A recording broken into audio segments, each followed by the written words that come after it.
when the first waves of Iranian missiles screamed across the sky and rained down on cities like Tel Aviv, Haifa, and Beersheba, the whole world seemed to hold its breath. Israel's Iron Dome defense system worked tirelessly, and the flashes in the night sky weren't fireworks. They were the fire and fury of war. For 12 straight days, international media was swept up in every breaking bulletin, every tense development between Tehran and Tel Aviv. Strategic analyses, warnings of escalation, and fears of the conflict spreading poured in nonstop. Yet, while all eyes were fixed on the Middle East, something was quietly shifting, not on the battlefield, but behind the scenes. Not with the sound of bombs, but with faint signals on aviation radar. Chinese military transport planes, flying without identification codes, began appearing and disappearing from control screens. A few independent reports claimed China had started to get involved. But unlike the West, Beijing stayed silent. They didn't make loud declarations on international television. They simply acted and left the world guessing. But for those sharp enough to follow the currents of geopolitics, that silence was the clearest signal of all. Because China, as usual, doesn't need to shout to be heard. They just need to show up at the right moment and let the world start asking questions. China doesn't need to condemn, nor does it need to defend. It doesn't hold press conferences, release official statements, or publicly criticize or support either side. Yet, beneath that calm surface lies a whole system of quiet, calculated, and precise actions. During the peak days of the conflict, few noticed 5 large military transport aircraft landing in Iran without activating their transponders, carrying unidentified equipment.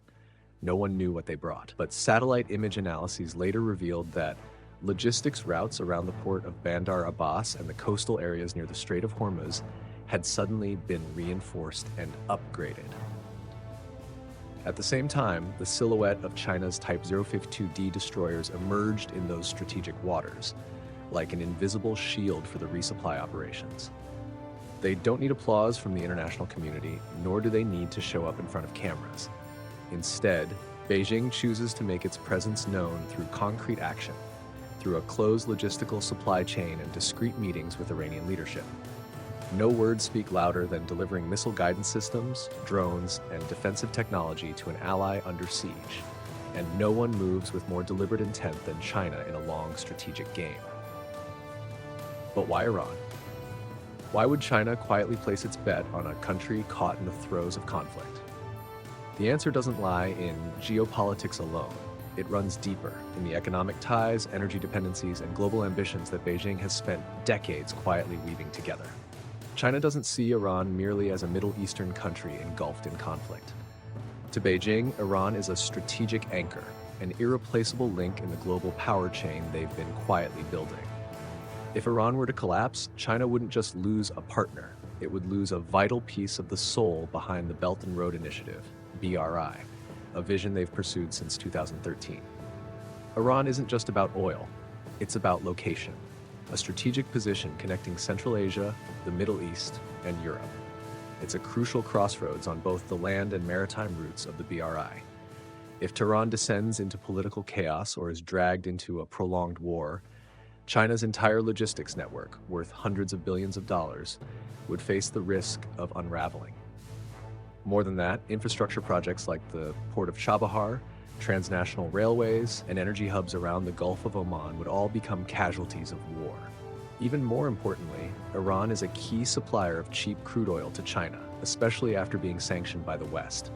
Beijing has seized this opportunity to lock in long-term agreements, buying oil below market prices, paying in yuan or through technology exchanges. If Iran were to fall, China would be forced to rely more heavily on unstable suppliers like Venezuela or parts of Africa, an outcome Beijing is keen to avoid. All these reasons make it impossible for China to stand idly by. But instead of sending troops or intervening directly, they've chosen a different path, tightening military ties. The clearest sign? The unexpected appearance of Iran's defense minister in Qingdao, just hours after a ceasefire was announced. A new chapter in defense cooperation is being written, not loud, but deep and enduring. The meeting between Iran's defense minister and top Chinese military officials in Qingdao was far more than a diplomatic courtesy in the aftermath of war.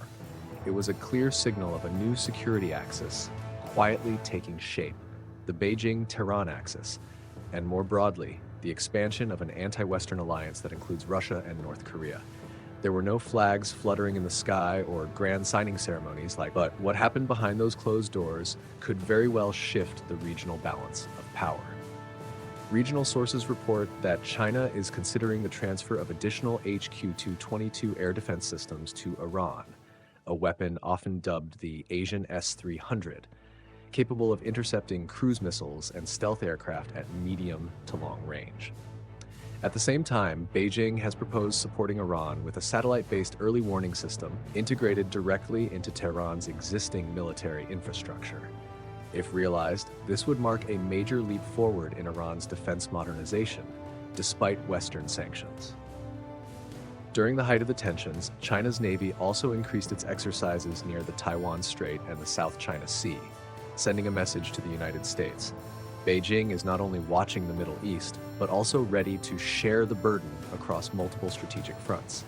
This sophisticated blend of behind-the-scenes diplomacy and indirect military support is becoming China's signature strategy in the new era of global conflict. But perhaps more notably, this entire strategy extends beyond missiles, radar, or destroyers.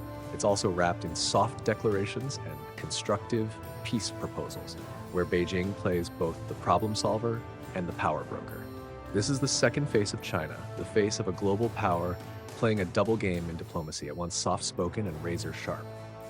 China is not a power that talks much, but every move it makes carries a clear message. In the Iran-Israel conflict, Beijing has demonstrated a masterfully dual strategy, acting as both mediator and quiet backer. On the surface, China calls for restraint from all parties, condemns unilateral military actions that could destabilize the region, proposes multilateral summits, offers to mediate, and stresses the role of international law in maintaining peace. But behind the conference lights are logistical shipments, a network of military advisors, and radar and air defense technologies slowly shifting toward Tehran. This is no longer symbolic support. It's calculated involvement, designed to ensure Iran doesn't collapse and that the US cannot gain uncontested dominance in the region. China understands all too well. A weakened Iran would be a strategic gift to Washington, and that's something Beijing cannot allow. This dual-track strategy reveals something deeper. China doesn't just want to play the role of peace builder. It wants to control the pace of war. By blending hard and soft power, and by moving fluidly between international meeting rooms and logistics runways, Beijing is establishing a new model of engagement, quiet but highly effective. And it's this model that signals a crucial shift in the global order, a world where a nation doesn't need to fire a shot or make grandiose speeches, and yet can still alter the course of events. That's not just a strategy, it's a sign that the world is shifting toward a new order, where power no longer comes from gunfire, but from the ability to control the silence.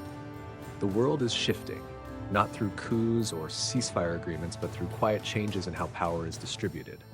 The conflict between Iran and Israel isn't just a regional clash. It's a glimpse into a rising order, one where the United States is no longer the sole arbiter, and China isn't alone in this transition. Alongside Russia, Iran, and North Korea, a network of non-Western nations is quietly forming a counterweight ecosystem. They're not declaring alliances or signing flashy military treaties, but they all share one thing: a refusal to be controlled by a US-led world order. The meeting between defense representatives from China, Russia, and Iran wasn't merely a diplomatic gesture. It was a stepping stone toward cross-continental defense cooperation, where weapons, technology, oil, and strategic intelligence are exchanged without needing permission from anyone. Meanwhile, the US is stretched thin across multiple fronts: Europe, the Pacific, the Middle East. Every new crisis forces Washington to spread its power even further, and that is the opening China is capitalizing on to expand its influence. The unipolar world is cracking, piece by piece, giving way to a multipolar order, where power no longer flows from a single capital, but radiates across multiple centers. And in that quiet transformation, China doesn't need to be the hero. It just needs to make sure it's never left out of the game. In a world filled with bombs and blaring rhetoric, China has chosen a different strategy: silence. But this isn't passivity, it's deliberate silence, a meticulously calculated soft power strategy. While the world focuses on every Iranian missile and every Israeli counterattack, Beijing moves quietly. No loud statements, no military parades, yet its involvement runs deeper than anyone else's. Power doesn't lie in the roar of fighter jets, but in the ability to keep a nation alive without ever firing a shot. China understands that today's world doesn't need leaders who dominate through force. It needs those who can shape the landscape with vision, patience, and unwavering control. They're not rushing to step into the spotlight. They're quietly pulling the strings behind the curtain, letting the world feel their influence without ever hearing a sound. If there's one lesson to take from the Iran-Israel crisis, it's this. In a rapidly changing world, true power sometimes lies not in the noise of action, but in the weight of silence. If you found this video insightful and valuable, don't forget to hit like, share it with your friends, leave a comment below, and subscribe to the channel so you won't miss our next in-depth analysis. Thanks for watching all the way to the end.